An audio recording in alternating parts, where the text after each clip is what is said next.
In the heart of Pittsburgh, where steel mills once painted the sky with smoke and fire, a football team was born.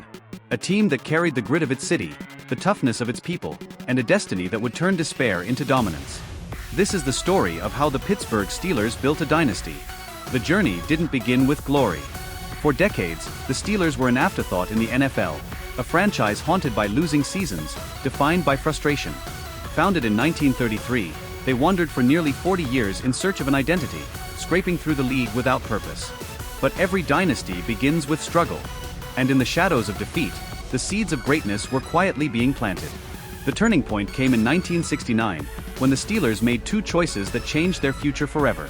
The first was hiring a young, no-nonsense coach named Chuck Noll. The second was drafting a quiet, relentless defensive tackle named Joe Green. These two men, one on the sideline and one on the field, became the foundation of something extraordinary. Noll brought discipline. He didn't promise miracles, but he demanded excellence. He built through the draft, piece by piece, constructing a team not just of talent, but of toughness. By the early 1970s, the roster began to transform. Terry Bradshaw, the strong-armed quarterback. Franco Harris, the graceful yet punishing running back. Lynn Swann and John Stallworth, receivers who turned the passing game into poetry.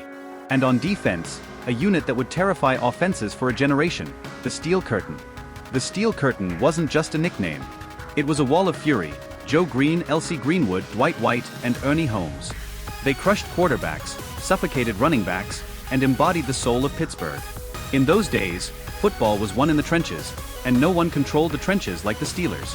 A playoff game against the Raiders. The Steelers trailed with seconds remaining. Terry Bradshaw dropped back, threw desperately downfield, and the ball ricocheted into chaos. Then, as if by destiny, Franco Harris scooped it from the air and sprinted into the end zone. The play would be called the Immaculate Reception. It was more than a miracle. It was the birth of belief. The moment Pittsburgh realized they were no longer the NFL's punching bag.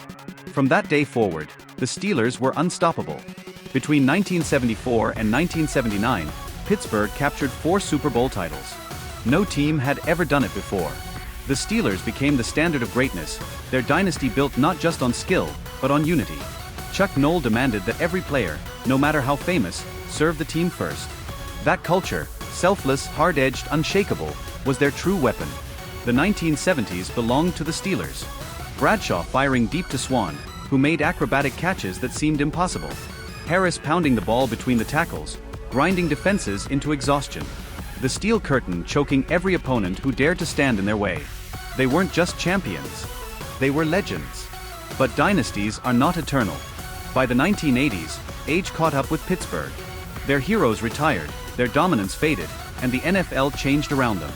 Yet, the foundation laid by Chuck Noll, draft smart, play tough, put the team above all, remained carved into the DNA of the franchise. And so, as the years passed, new leaders carried the torch.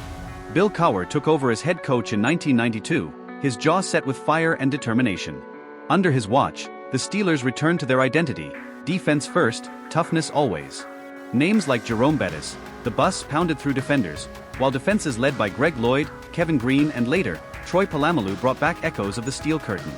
In 2005, after decades of heartbreak, Bill Cowher's Steelers captured Super Bowl 40. Bettis lifted the Lombardi Trophy in his hometown of Detroit, completing his storybook career. A new era had begun. Mike Tomlin followed, bringing calm leadership and fierce intensity. In 2008, his team carved their names into history with one of the greatest defensive performances the league had ever seen. James Harrison's 100-yard interception return in the Super Bowl. Santonio Holmes' toe-tap catch in the corner of the end zone. Another Lombardi for the Steel City. Another chapter in the dynasty. The dynasty of the Steelers is not just about trophies. It is about identity. Pittsburgh is a city of workers, fighters, people who know that nothing worth having comes easy. The team reflects its city. Through decades of change, the Steelers have remained true to their foundation: toughness, loyalty, and belief. Even today, when young stars put on the black and gold, they carry not just a jersey, but a legacy. The echoes of Franco Harris, Terry Bradshaw, mean Joe Green, Troy Polamalu. The standard set by Chuck Noll, Bill Cowher, Mike Tomlin. Dynasties aren't just measured in wins. They're measured in culture, in legacy, in the stories that live forever. And in that sense, the Pittsburgh Steelers are more than a dynasty. They are the very definition of one. From the immaculate reception to the steel curtain, to 6 Super Bowls and counting, the Pittsburgh Steelers have built something that time cannot erase. A dynasty forged in steel, carried by legends, and immortalized in history. This is not just football. This is Pittsburgh. This is the dynasty of the Steelers.